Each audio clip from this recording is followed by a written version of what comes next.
The 47th planet of the Augustus system was a dull desert feudal world, filled with a dull desert feudal people. No promethium deposits, adamantium mines, or strategic value. It was of little interest to anyone. Anyone except the Night Lords.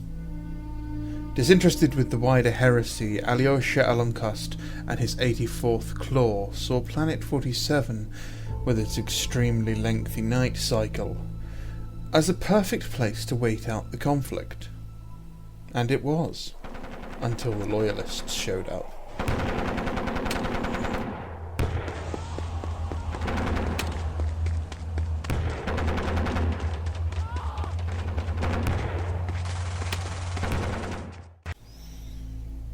Hey guys, thanks for watching that a little bit of fluffy intro there.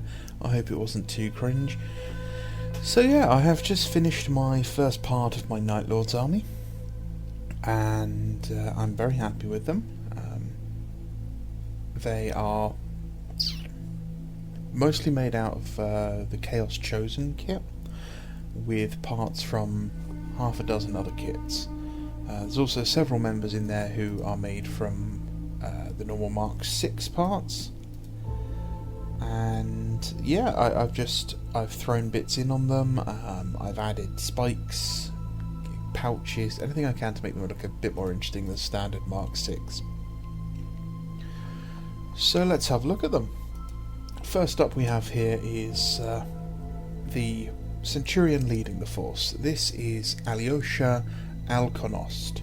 Now, Alyosha is not a particularly good commander. He's a bit of a coward,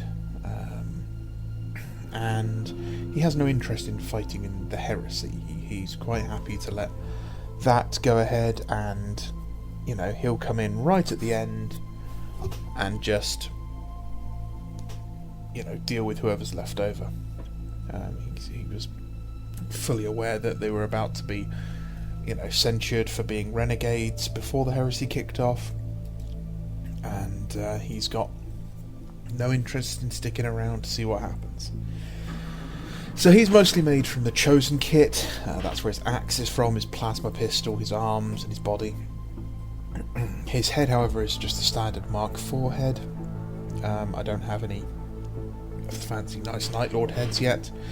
His backpack is from the old Chaos Space Marine kit, which you can still get on the Chaos Bikers, and his shoulder pads are the Mark II pads from the Tank Sprue. He's on a larger base because I like putting my characters on larger bases. And next up we have his predecessor, which is Nezit. Nezit is a Castaferum Dreadnought, and he is one of the out-of-production Ironclad Mark IV Dreadnoughts that Forge World used to sell. However, because it's out of production, I didn't get this from Forge World. He's also carrying a Mark IV and a Mark V missile launcher on each arm. And then lastly, I shaved down the Night Lord's Contemptor Dreadnought head to fit, as I think it looks really nice in there. So other than a few chains and skulls, he's pretty much as is. Lovely models. I really miss the old resin Forge World Dreadnoughts. It's such a pity that they're gone. Rumour has it we may be seeing a new plastic Castaferum Dreadnought in the future. I hope we do, because the style of the Heresy Dreadnoughts was much nicer than these ones. So yeah, that's the Dreadnought. The first troops choice I have is a Veteran Squad, and the Veteran Squad is led by Koschai, this guy in the middle with a power sword. I've gone for the old banner backpack. I think he's rather proud of who he is. You know, he likes to let people know he's coming. He is, you know, the epitome of an Astarte. He's, you know, right in your face. He has a Vexella to his left, and his right-hand man to his right is Rusalkas. Now, Rusalkas is ambitious. He wants to be in charge.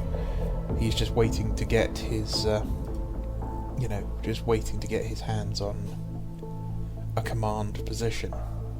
He's mostly been made from parts from the Chosen kit, but with a Mark III backpack, 2 studded pads from the Mark VI kit, a Mark IV arm, and a Phobos bolter from the Mark III kit.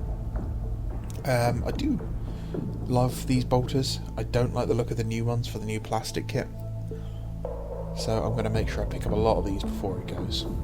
His head is also from the Chosen kit, and I absolutely love this head. It needs a little bit of work just to file off some detail on the forehead, some scarification, but I love it. It looks fantastic. The next 2 members of the veteran squad are a pair of Mark VI guys. One made from the Chosen kit, one made from the standard Mark VI kit, who has a newer style Chaos backpack. Fluff-wise, these guys are a pair of fraternal twins, and which is very rare to find in the Astartes, is actual siblings, and they go everywhere together. They're inseparable. Next up, we have another 2 bolter guys, one with a rather grim orc trophy. These guys are well known for being more interested in hunting Xenos than humans.